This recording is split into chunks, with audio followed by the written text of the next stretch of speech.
Welcome to episode 45 of the Cycling Europe podcast. My name is Andrew Sykes.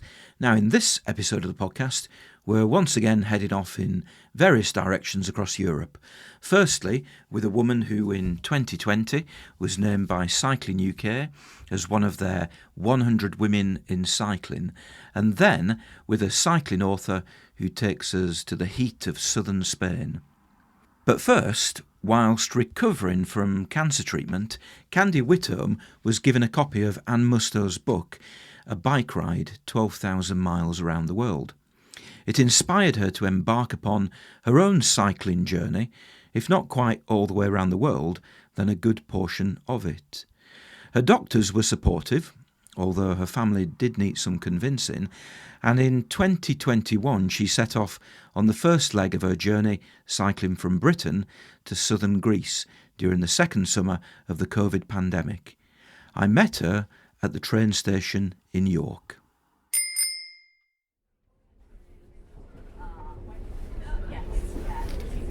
We will shortly be arriving at York, where this train terminates. Customers are reminded to keep all personal belongings with them at all times. If you see anything suspicious, please report it to a member of staff or the British Transport Police. We hope you've enjoyed travelling with Northern today. As you leave the train, please mind the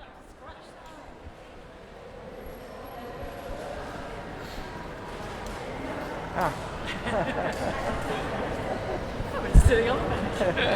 Hi. Nice to meet you. You too. How you doing? I'd completely forgotten what you said you'd be wearing. Just sitting there quietly reading. So I've been kind of up and down, nice Hi, to meet you finally. Should we grab a coffee? Let's somewhere? go for coffee. Yeah. Do you know York at all? No. Oh, well, I used to be a student here, so it's actually quite nice. Good as that. I'm Candy. I'm a 60-year-old. I work at the Open University, and they've been good enough to give me a year off to do my cycling adventures. I come from down south, from Surrey originally, but I've lived abroad for 10 years and currently living in St Albans. And your ultimate ambition is to cycle all the way around the world, which is a laudable thing to be doing, certainly for somebody who is not necessarily that young. We'll come to the trip in a few moments, but what is your history in cycling? Have you always been a cyclist? Is it something that you've adopted more recently? I cycled as a child, as you do, on the way to school and university, but no, I never cycled what you might say properly until my mid-50s, and that evil thing called middle-age spread started to appear, and I thought, you know what, I'm going to need to do something about this. And I just like being on a bike, and so I thought I would give it a go, both as something fun to do and a form of exercise, and completely fell in love with it. Was lucky enough to join the Breeze group, which is the sort of women's cycling network, sponsored by different people at different times, and the group was just starting up in St Albans and Harpenden, where I live, at the same time that I was interested, and so I was in from the very beginning and met a wonderful group of women who have been friends ever since. Why did you join that Breeze group initially? What was the initial motivation for doing that? I wanted to cycle with people. I wanted it as a social thing, and I didn't know where were the good roads to cycle around there. I didn't know anything, and originally I started out with they were sponsored by Sky at that time, and they were just local meetups. It was free. You just rocked up, and then someone would take the group who rocked up on a sort of 10-15 mile ride, and that was the best. It was usually men that were leading it, so it was a mixed group. So I was having to cycle probably faster than I was capable. But I remember going up a hill, slogging up a hill so slowly. And this really, really helpful leader of the group. And he was just sort of with me and encouraging me. And he said, just take it tree by tree by tree. And that was really solid advice. And when I was cycling up the Alps this year, I thought back to him. There's a big leap from going out on a Sunday afternoon and cycling round St Albans or round the area where you live, to actually deciding to cycle around the world. So what happened to make you decide that, yes, I want to take this to a completely different level? Yeah, good question. So I've been cycling with the Breeze Group for several years, and we started going on holidays together. Sometimes to a friend who had a wonderful house in Mallorca, and sometimes on these guided trips, or not guided, self-guided, and the company takes your luggage. It's all incredibly civilised, whatever. But I realised then that actually it was cycle touring that really excited me. I've always loved travelling, and travelling by bike, I learnt. It was particularly in Mallorca. I think I sort of had one of those, an epiphany as we were cycling along in February, I think. So the weather in England was horrible, and the blue sky, the warmth, the smell of the almond blossom, and the sound of the sheep in the fields along beautifully tarmacked roads. And I just thought, actually, this is such a great way to travel. So I was beginning to get in my head the idea I wanted to do more and more cycle touring, and then I got ill, and with cycling, just starting chemotherapy, and was determined to cycle through it. And my cycling friends were really supportive, and I went on a little ride by myself, and then got knocked off my bike, and ended up therefore on the sofa, no hair and a broken foot, fairly fed up, thinking this is not what I planned for this year. And an old friend from university sent me a book by a woman called Anne Mustoe, about a woman roughly my age, in her late 50s, well, actually early 50s I think, and she had cycled around the world having no training, really hardly been on a bike before, unfit, didn't know one end of the bike from another, and I just thought, you know what, maybe I can do something like this.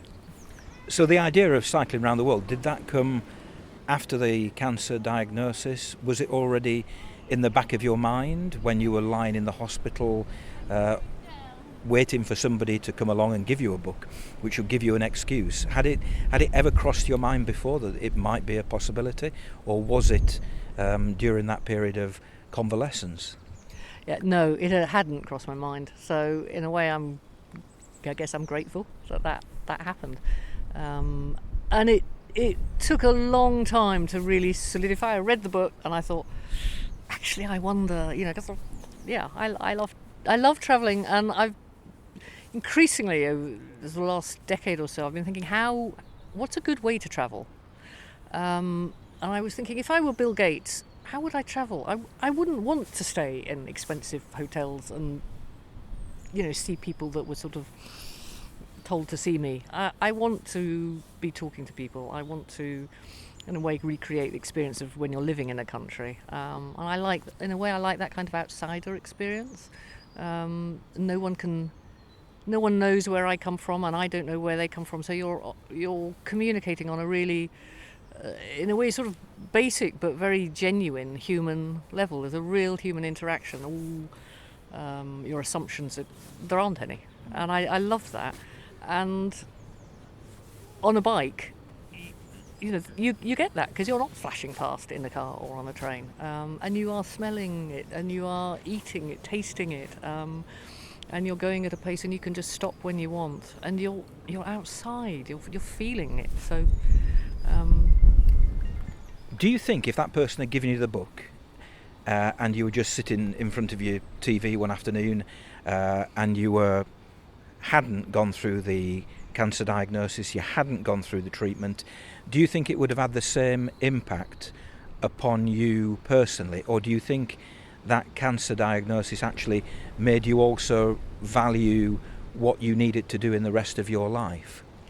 Yeah, I don't really probably like to admit it, but yeah, I think that is true. I wouldn't. I'd have been interested, but I wouldn't have thought it was something I could do. But yeah, it does make you aware of how precious time is, and wanting to do the things you want to do, and trying to make them happen. So you've read the book, and you've decided, right, I'm going to go off around the world. Did you at that point did you know anybody apart from the woman you've been reading about? Did you know anybody who'd done things like that? Did you know where to start? Did you know the kind of bike you were going to be taking? Did you have any idea as to the route that you would take? Were you starting from zero, or were you already kind of a little bit along the way? I didn't have a clue, not a clue. So I started reading, not just Anne Mustoe's books, but I was trying to find other people my sort of age, my gender, who had done this sort of thing, because I knew I'm not a super fit male cyclist in my 20s. I wasn't going to go fast, I wasn't going to break any records, and I wasn't doing it for that. I was doing it to travel in a way that I wanted to travel. And I did find there are, if you look hard enough, you'll find a few women who've done that and have written books about it. I went to see a wonderful woman called Astrid down in Somerset who cycled around the world in a couple of years, and she was great and really encouraging. And I read more of Anne Mustoe's books, and then there was a Facebook group, travel cycling women. A few of us met up in London, and I met the wonderful Blanca, who was at the Cycle Touring Festival recently, who again was utterly delightful, helpful, encouraging. And I just started to try and put all these things together and look at endless websites and do the research.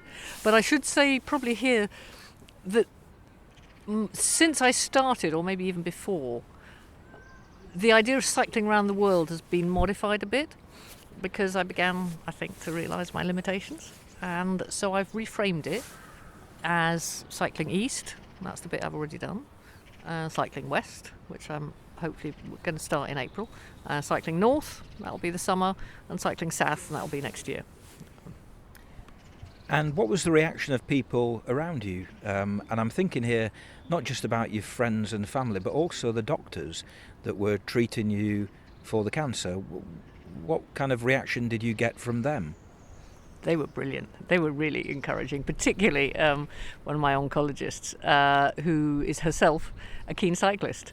And they just did everything they could. They changed the dates of my mammograms. They enabled me to get more pills. I still have to take some pills, and you're not meant to take more than a couple of months at a time, but they did it so that I had as many as I needed, and were just hugely supportive. And although I don't see this trip as related to cancer in many ways, I just see it as something I really wanted to do.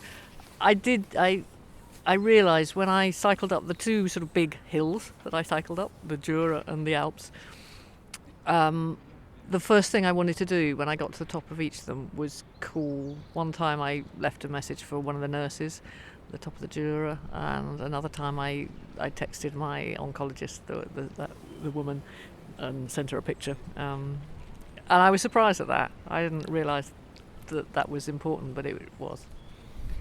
Would it be correct in saying that were your family more concerned than the medical community? Yeah, absolutely.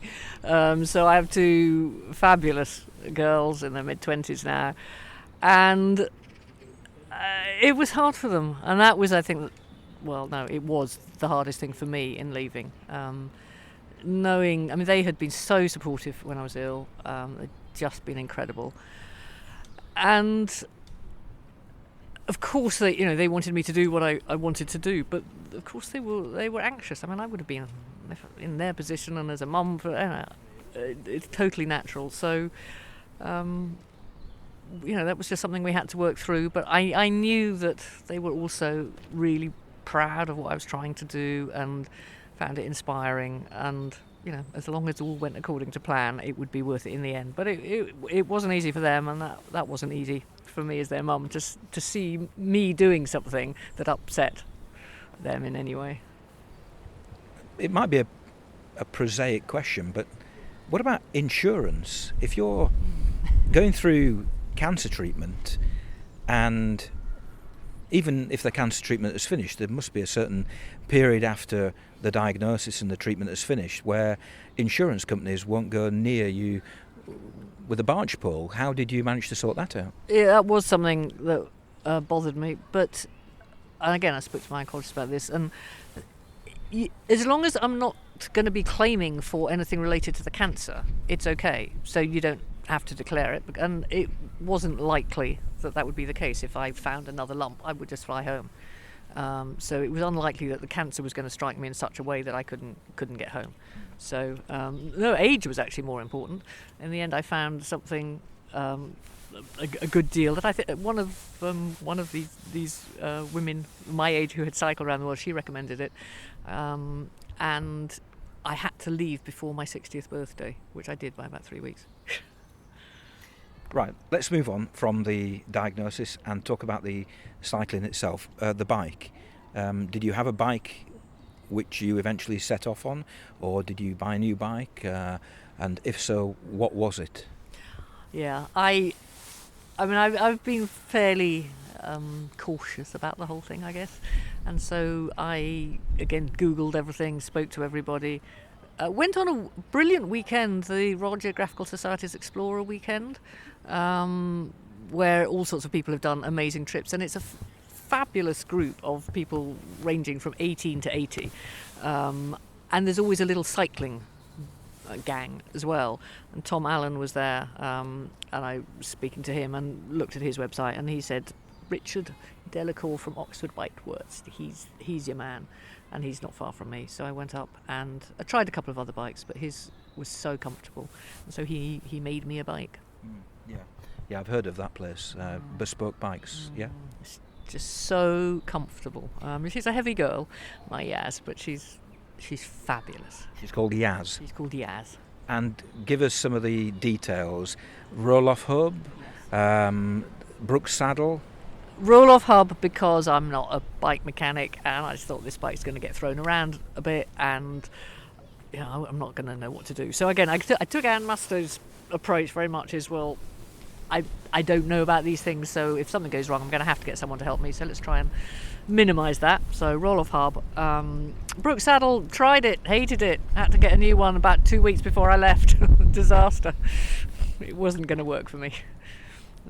Steel bike, the gears were fantastic. Schwalbe Marathon Plus tyres, never got a puncture, rode over sand and dirt track.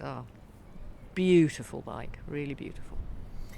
Yeah, I mean those tyres are bulletproof. They're kind of famous for well, I've had one puncture in 20,000 kilometres across Europe, and yeah, I swear by them. Yeah. Absolutely wonderful. In terms of your kit, was that a hurdle? I mean, I would imagine when you went on your trips to the Mediterranean islands where people were carrying your equipment, I can just imagine you on probably quite a light bike, a racing bike, going around these corners without any panniers, just kind of living a wonderful life in the sun. But actually it's very different when you're having to carry everything yourself. Was that something that was an issue? Did you have to do a lot of research when it came to carrying your kit and what to take? That was kind of my guiding mantra. So I had in my mind 15 kilograms, as that's all I wanted to take. And originally I had racks for front panniers, and I thought I don't think I need that. So I just had back panniers, and then I had a tent and a sleeping bag on the back in between, which I hardly used. And then a little frame bag and a bag at the front where I put all my valuables, so every time I went anywhere I'd leave the panniers on with all the stuff, because anything that was really important was in that little bag. So I spent a long time with one of those little luggage scale things, weighing each bag and adding it up, and of course it ended up probably being 18, but it was a good ballpark figure to aim for. And by the sounds of it, you did set off with the intention of camping and cooking for yourself? Well, I've never really camped a lot, but I wasn't averse to it, but I just thought, well, I'll take it and see. And I've never done my own cooking, I freely admit, but I did have a stove, and that I didn't use. I ended up not camping apart from a couple of times when I had to, because there was nowhere to stay. Really, because I found, I was pretty tired at the end of the day, and I kind of wanted to be warm, and I wanted to be able to have a shower, and just park my bike and be sort of comfortable, because I was doing it for extended periods, so it was 3 months, 3.5 months, 3 and a bit months, and I just thought, I mean, part of me still, I guess, sort of feels a bit guilty, and I was spending more money than I'd hoped, but then I just thought, well, if this is the way that it works for me, better to do it like this and maybe come back a few weeks early than flog myself to death and hate every minute. So I think it's worth reflecting on the fact there is no one correct way to go cycle touring. Some people do it, well, everybody does it in a slightly different way. Some people at one end of the spectrum, they wild camp in bogs every night for 12 months. There are other people who will probably book into a 4-star hotel every night, and I think most of us are somewhere in between. I don't think anybody should really beat themselves up about how, or if they're not fitting a particular way of doing it, because there is no particular way of doing it. Yeah, and in the end I just thought, well, look, at least I'm still doing it. I'm still cycling. And I learnt. In the end, I didn't use Airbnb much. I used Booking.com and would get the sort of the cheapest place I could find, but that wasn't a million miles out of town, because there were a number of evenings where you'd get to your place, and then it was quite a way, and you'd have to get your bike out again, which you were probably a bit tired of, and then there would be nowhere to eat. And so I learned what mattered. Also, breakfast was important. More from Candy in a few minutes. Now, this episode's monologue comes from the journalist Chris Atkin. In 2018, he set off on a 1,300-kilometre cycle from Valencia, following the Spanish coast south to Gibraltar. Hi, I'm Chris Atkin, the author and narrator of the newly released audiobook Just As Well It's Not About the Bike, A Journey Across Southern Spain.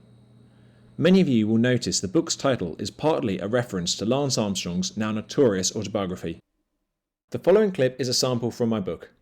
In this extract, I cycle from Ronda to the small rural town of Alcalá de los Gazules. I began the day with a target of cycling 151 kilometres to Tarifa, the southernmost point of mainland Europe. This distance was considerably further than I'd cycled in a single day before, but I reasoned that as much of the journey would be downhill, I'd make it if I started early. The route passed through 2 national parks that cut a swathe of green right across the map, beginning just west of Ronda and running all the way to the coast. It was to be the final push, the last long day on the bike before I was back riding along the shore. I was already eyeing up the possibility of hiring a surfboard in Tarifa. Sadly, these aspirations did not come to pass. I set off early with the best of intentions and left Ronda's suburbs behind me as I cycled through fields of wheat illuminated gold by the rising sun. I was enjoying the stillness of the morning air and feeling good when I found myself at the bottom of a long, steep hill below the village of Benajuan. My calves begged for mercy as I grunted my way up to the traditional Andalusian-style houses built on the plateau above. I stopped briefly in Benajuan to recover while eating an orange, before resuming the gently winding ascent out of the village. It was only from afar that the beauty of Benajuan's setting was revealed. What before had seemed another nice, if unremarkable village of classic white buildings now shone like a jewel. Ensconced by towering, jagged peaks, it looked like a latter-day Machu Picchu. I kept cycling uphill and was soon level with the top of the adjacent mountains. The single-track road meandered around rocky outcrops and was only just wide enough for vehicles. I rarely came across cars, but when I did, drivers routinely pulled over to let me pass. As a show of thanks, I'd respond by increasing my cadence so the driver wouldn't need to wait for long. One jovial driver in his 60s acknowledged my efforts by impersonating me, puffing hard as he mimicked my pedalling by comically rotating his fists in front of his chest. I smiled in acknowledgement of his good-natured teasing. He obviously wasn't in a rush. In my experience, it doesn't matter which country you're in, the stereotype of people who live in the countryside being friendlier than the average city slicker rings true. You don't get that kind of gentle humour when you're commuting across London. The journey through the Sierra de Grazalema was a cyclist's dream. No hill too hard, but not so flat as to be dull. And just as the temperature began to intensify in the late morning, I entered an area of woodland providing welcome shade. Occasionally, snatched glimpses of the vast open plain below would emerge between the trees.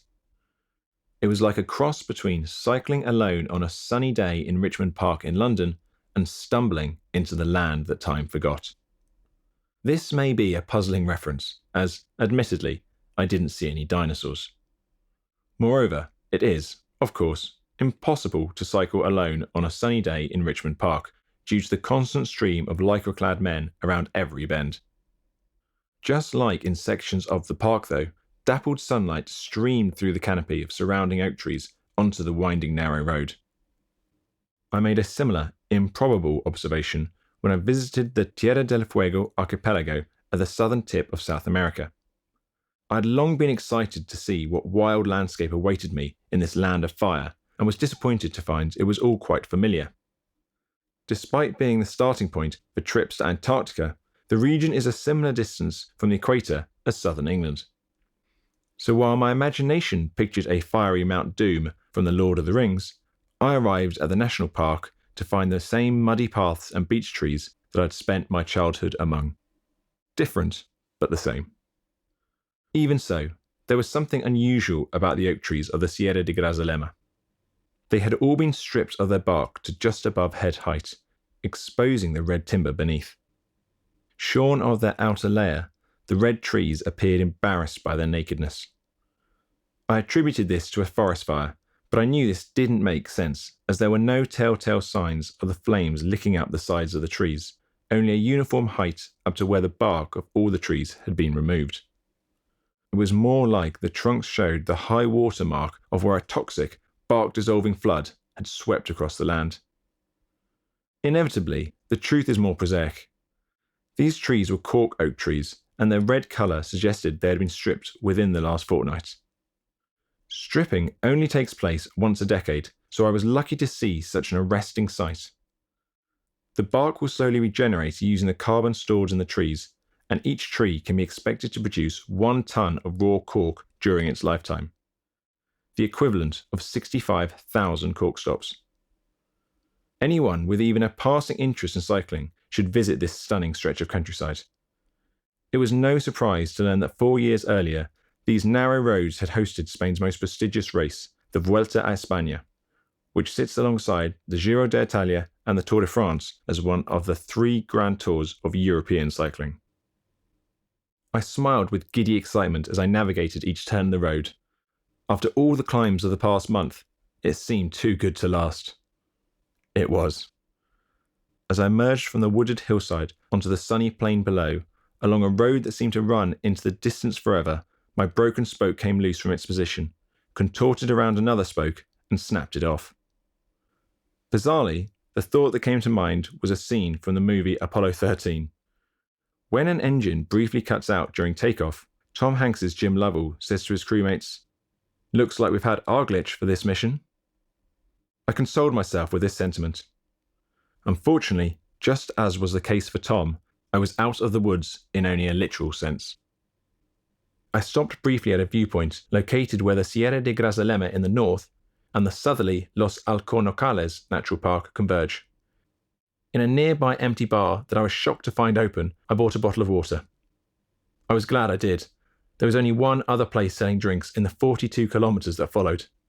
That was a small, ramshackle restaurant built on a junction, 20 kilometres down the road. The owner there kindly refilled my water, and I sat outside on the gravel, which served, optimistically, as a customer car park.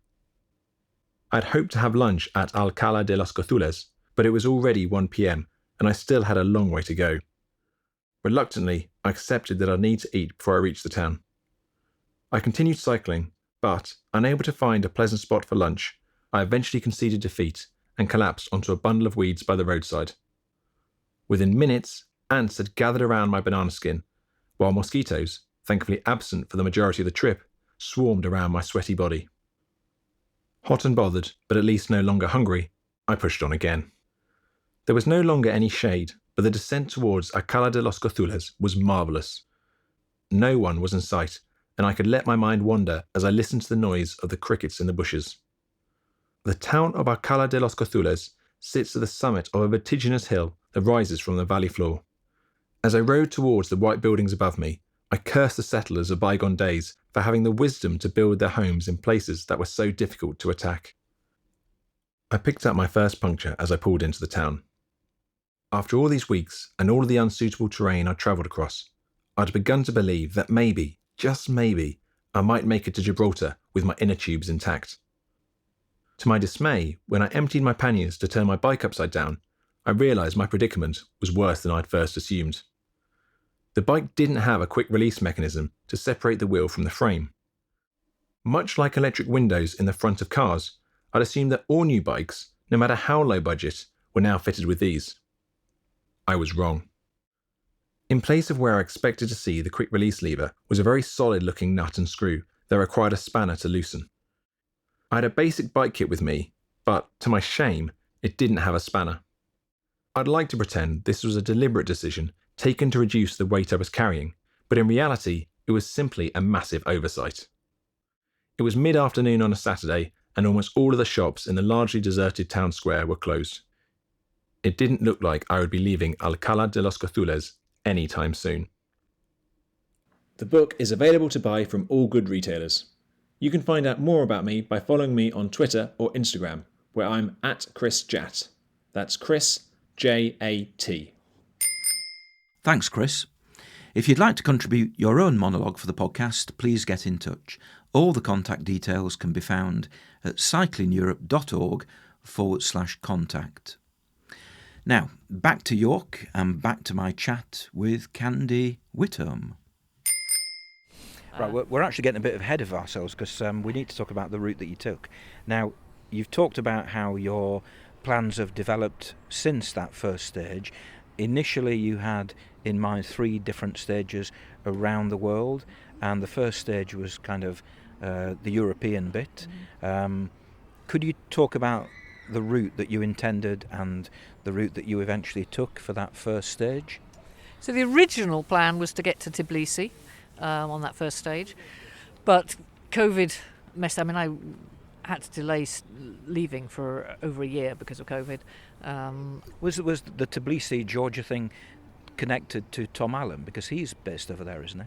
I don't know if is he. I didn't know that. I mean, I know has I think an Armenian wife. I think he spends some of the year over there, certainly. I have several people have told me that, and they've cycled all the way around the world, that Georgia was actually the best country of all.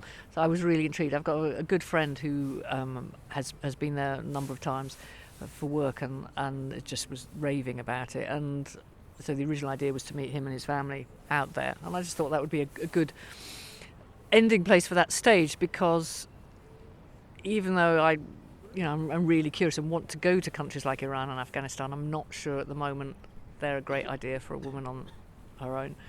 So I was going to get to Tbilisi and then come back and then start stage 2 by going to Karachi. That was the original idea, and then go across Asia. However, I didn't quite get to Georgia. Again, mostly COVID related. I got as far as Greece, so didn't get across Turkey, but had to be flexible. So what was the route that you took from? In fact, didn't you start off in Whitby? Okay, so I did. People kept saying, "Aren't you going to do any training?" Or and I just thought, again, I went with Anne, who said she didn't do any training. She just got fitter along the way and stuff. And I thought that sounds like I'm lazy, basically. So I'm like, and there's no way I could cycle the amount I'm going to be cycling in my daily. So okay, fine. But I did think, it might not be a bad idea to just try out the kit and see whether I like it. So I did 2 weeks cycling up the East Coast. I got to Whitby and decided I didn't like cycling in England that much, but I did like cycle touring. Then I set off and I got the ferry from New Haven to Dieppe. Stayed with friends there. Staying with people I knew along the way was fabulous.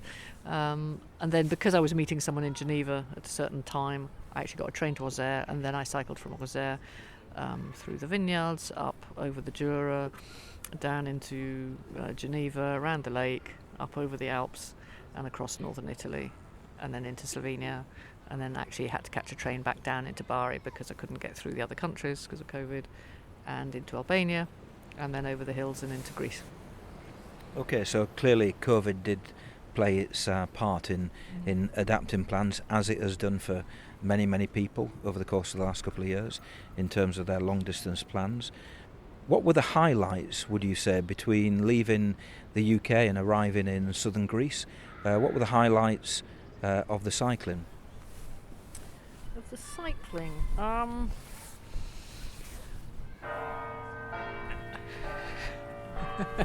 that's really helping. Is it midday? Is it? Oh no, we're only 1:45. In fact, we're okay because it's soon 1 o'clock. Oh, okay. So there's one only be. at 1 o'clock. Going over the Jura and the Alps, in terms of the cycling.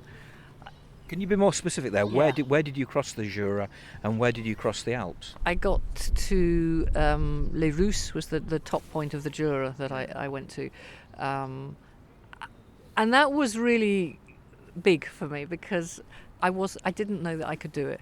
I think those were the big challenges, and it was at the beginning of the ride, so I was not particularly fit. And it's worth pointing out that the Jura mountains they are indeed mountains. They're not hills. I think we, probably because they're near the Alps and you tend to ignore them, but you go to the Jura and there are ski stations at the top. You can go skiing there. They are sizable mountains. They're very beautiful. They're wooded and lovely, and the gradient isn't too bad. But and it was a heat wave at that point, and that's why everybody had gone to the Jura, and that's why I had to camp, and I had to get up early in the morning because I'm not good at cycling in the heat. I'm not good at cycling in the cold, so I have a very narrow space where I can do it. So I had to get up early, and those sort of 3 hours between about 6 and 9, I knew were the only temperature I was going to be able to cycle in. Those couple of days, they were tough. So getting up there was fantastic, and then I thought, well, if I can do the Jura, maybe I can do the Alps. And then I just took the Alps really slowly, and I know you can easily cycle, well, not I, but you can cycle from Martigny over the Alps down into Ulster in a day. It took me 4. So which col did you go over? Grand St Bernard. Right. Okay. And I was nervous. I really was. As I say, so a couple of days I cycled probably not more than 5 or 6 kilometres, partly because I thought I wanted to enjoy it, partly because I wanted to acclimatise to the altitude, and partly because I thought I couldn't do it anymore. I think, having climbed the Alps myself a few times, I think the people who've never done it on a bike and who've perhaps never been to the Alps might imagine that the roads are very steep. Because they mainly are based on what we experience in Britain. British ways of getting up mountains is to basically point at the top and then build the road between the bottom and the top. Whereas if you go to the Alps, of course, and significant hills anywhere, you will obviously be on mountain passes or mountain switchback roads. And they're actually the challenge is in not necessarily the steepness, but the sheer length that you have to keep cycling for many, many, many hours or even days, as you said.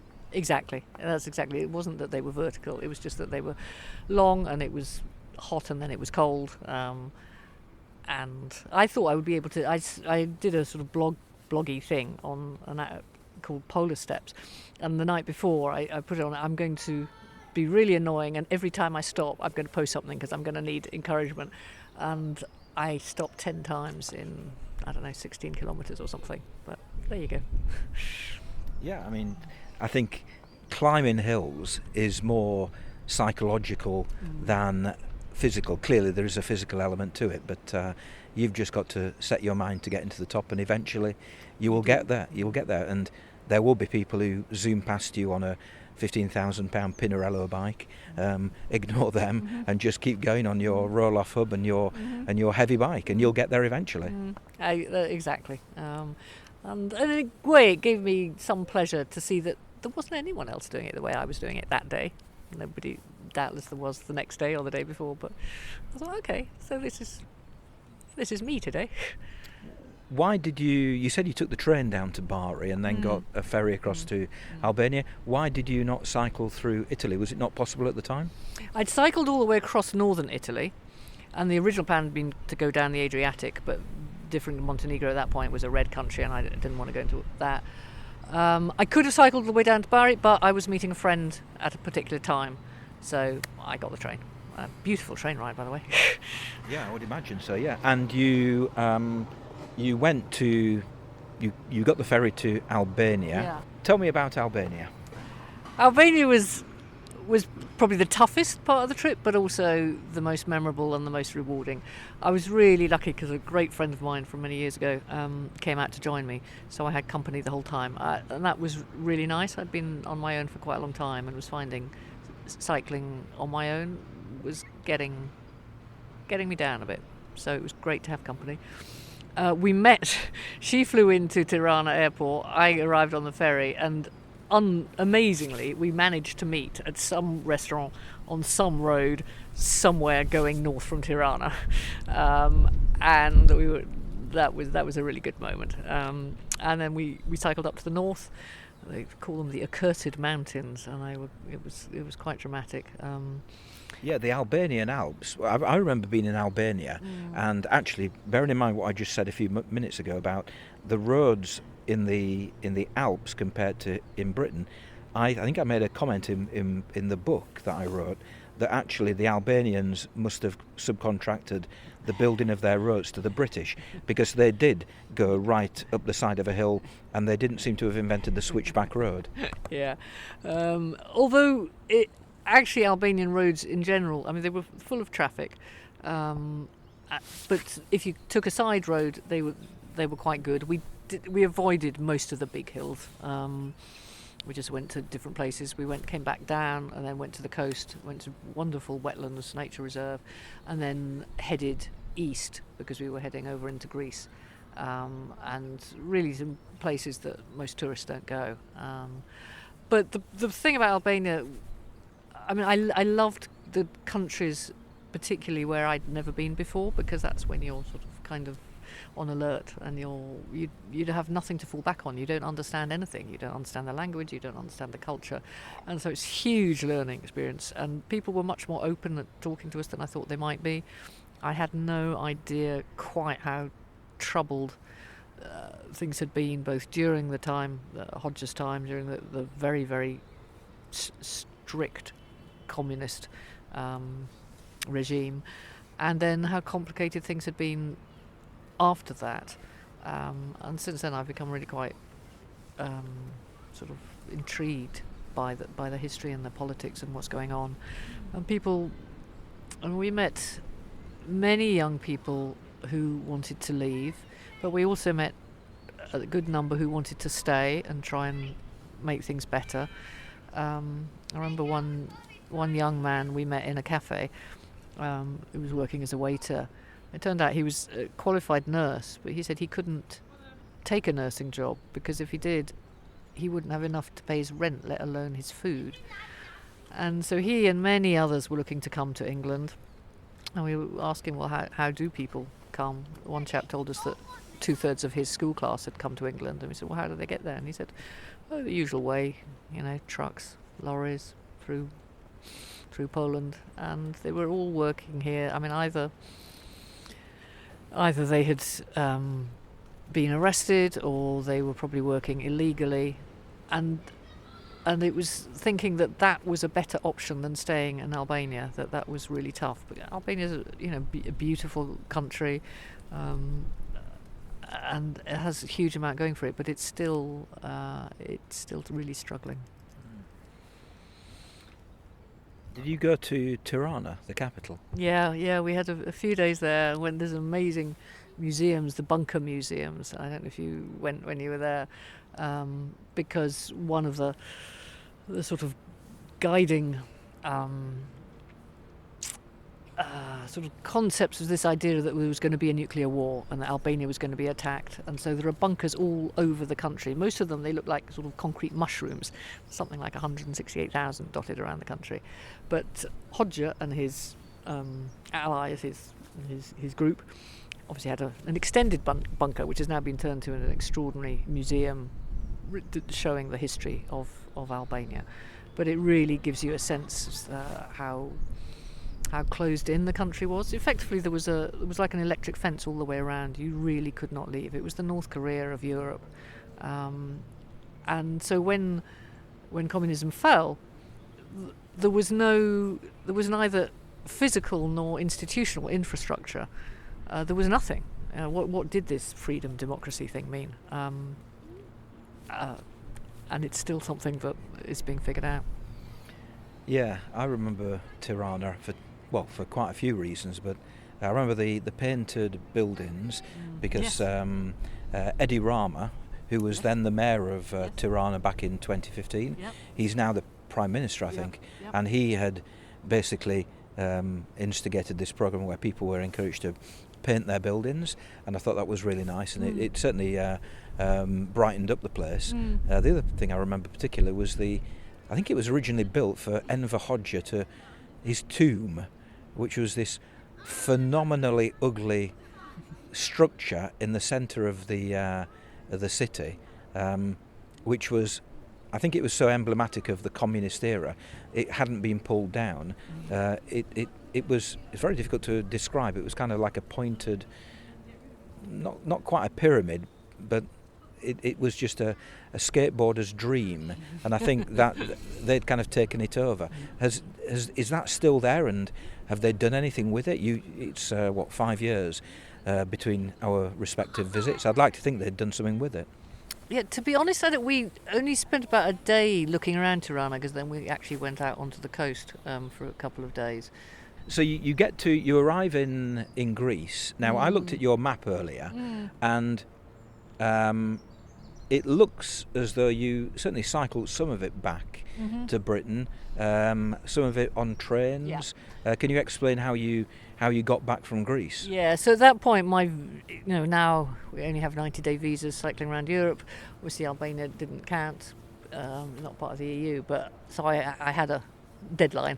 So I cycled a little bit from Athens to Patras along the coast there. Utterly gorgeous, and that was good fun because it was kind of October-ish, and I knew the weather in England wasn't very nice, and I was posting all these pictures, and people were getting pretty cross. But it was gorgeous. Mostly then it was trains and ferries, and then the bit that I hadn't cycled from Auxerre to Dieppe, I wanted to fill in, so I did that bit. Yeah. Did Cycling UK make you one of their 2020 100 Women in Cycling before or after the trip? Before. Of course, yes, of course, because I'm getting my chronology wrong here. Of course they did, because that was 2020. Yeah. Your trip was in 2021. What encouraged them to give you that accolade? What was the motivation for them including you on the list? Yeah, it was very, very nice of them. I think they were intrigued at the idea of probably someone my age doing something like this, and maybe after being ill, and just wanting to promote cycling not just as a sport where you have to get into your lycra, but as a way of living. And they've been and are continuing to be really supportive of the trip. And as I was cycling along at this first stage, it became more and more important to me, the idea that I really want to do what I can to promote cycling in the UK as a way of life, as it is in Copenhagen, as it is in the Netherlands, not as something that you have to go out on a Sunday on your fast racing bike in lycra, as a way to get around, because it's so good for physical health, it's so good for mental health, it's so good for the climate. There's no downsides. But I have a number of friends who agree with all of those things, but say they're just too scared to get on a bike. And to be quite honest, I don't blame them, because it's not safe in this country, and it's going to require real commitment and real money to put in the infrastructure and to promote cycling as part of our lifestyle, and so So Cycling UK are going to be, are the charity that I'm supporting as I go along, and I just want to do more and more to promote what they do.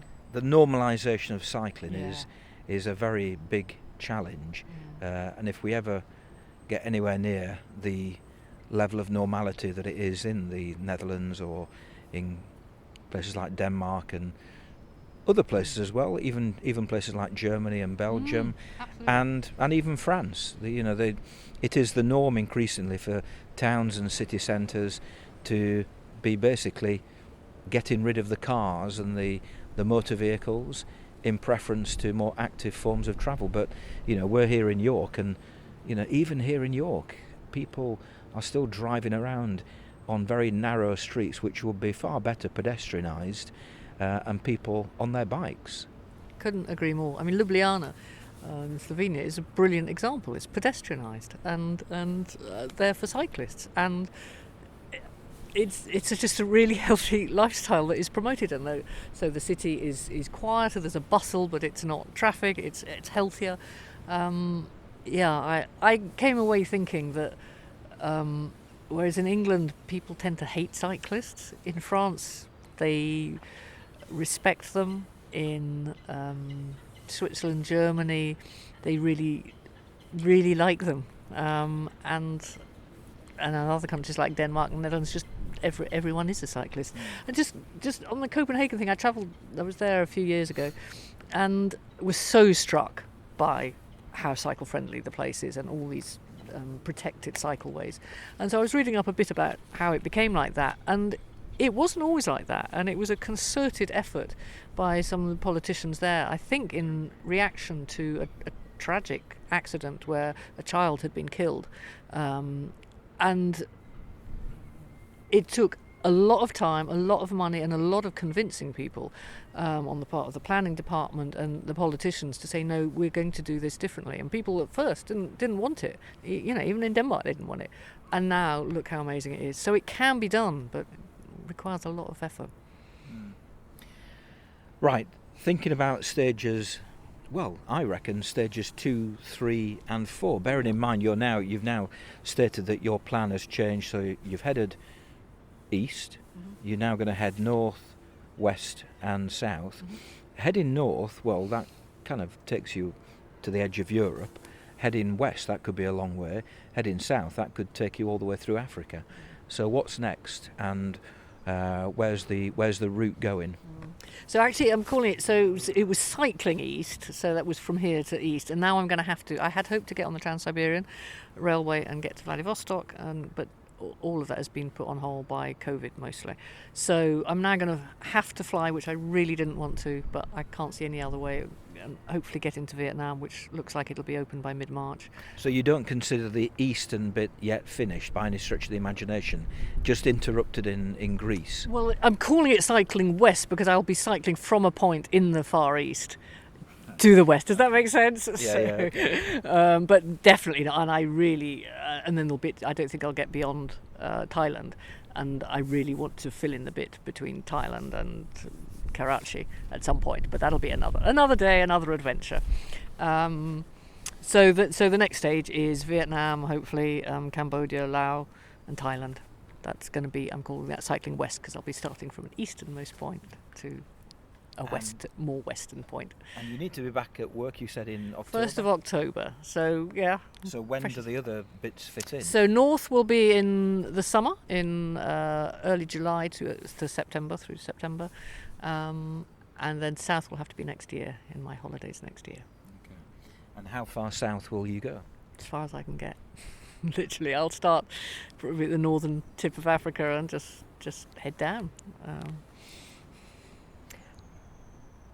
Now, you've been inspired by people like Anne Mustoe, and there are plenty of good examples of women who are not in their 20s, 30s, 40s, who are a little bit older, setting off on their travels, whether it be people like Dervla Murphy or Josie Dew, and also at the Cycle Touring Festival this year we heard people like Blanca and other people as well talking about their experiences of cycling. Do you think there are any particular challenges that a woman who is over 50 might encounter that other people might not encounter? And also, do you think there are some advantages to be in that group of people? Yeah, I think being a woman in your probably 20s and 30s might be in some ways harder. When my friend and I were in Albania, we agreed that one of the advantages of being our age is that really, honestly, we didn't think people were interested in our bodies anymore. They might be interested in our wallets, but really not, and they weren't anyway. So, yeah, and as a woman, that is, sadly, it is something that is forever on your mind. So to realise that really we didn't need to worry about that too much was a good thing. How about the mental side of it? Do you think, do you care what people think about you? I think anybody who starts cycle touring, me included, you've got to go through a period of kind of thinking, oh, this is a bit weird. I feel very conspicuous. Don't feel comfortable doing that. Did you have those barriers as well, or were you actually quite confident in what you were doing? I mean, at the beginning I was just cycling through Western Europe, and so that didn't feel odd because there's lots of people cycling, and so no one really noticed. I think it wasn't really till Albania that we felt a bit different. And by then, you'd got a bit sort of, battle hardened. I think it was easier with two of us. I'm not sure I would want to go to places now that I'm so much less familiar with on my own. So when I start in Vietnam, I'm actually going to cycle I'm going on these tours. I'll take my bike, but I'll go with them. So I've got a group just to get used to cycling in Asia, because it's not something I've done before. And Africa? I don't know. I'll see. My friend might come with me to Africa, and that would be fine. Or I'll find a way to do it. I'll talk to Blanca. Yeah, she's the expert. She's the expert. Okay, finally, if there is a woman in their 50s, 60s out there, has never really done much cycling before, what pieces of advice would you give that person to perhaps encourage them to emulate something that you've done? I think you need to like cycling. I think that sounds pretty obvious, but I just like being on a bike. It makes, in a strange sort of way, it makes me feel powerful. So if that resonates with you, if you like being on a bike, then I think absolutely anything is possible. Take it slow, I would say. I mean, really, speed. It's not about speed. It's about doing it the way it works for you. So if cycling is something you enjoy, the world is your oyster. Okay, thank you. Thank you, Andrew. Nice to talk to you. Thanks to both Candy and to Chris for their contributions to this episode of the Cycling Europe podcast. If you'd like to get in touch with the podcast, you can do so by emailing podcast@cyclingeurope.org or by posting a message either to the website itself, cyclingeurope.org, or via social media where you'll find me at Cycling Europe. As mentioned earlier, you can find all the contact details at cyclingeurope.org/contact. If you've enjoyed listening to this episode of the podcast or any of the previous 44 episodes, please consider adding a rating or review on your chosen podcast platform. You might also want to make a donation to help support the podcast and the website. Details as to how to do just that can be found by visiting cyclingeurope.org/support. And if you choose to help in that particular way, it would be much appreciated. Join me again for episode 46 of the Cycling Europe podcast, when I'll be talking to the best-selling author Tim Moore about his cycling journeys and his books. In the meantime, thanks for listening, keep pedalling, and happy cycling.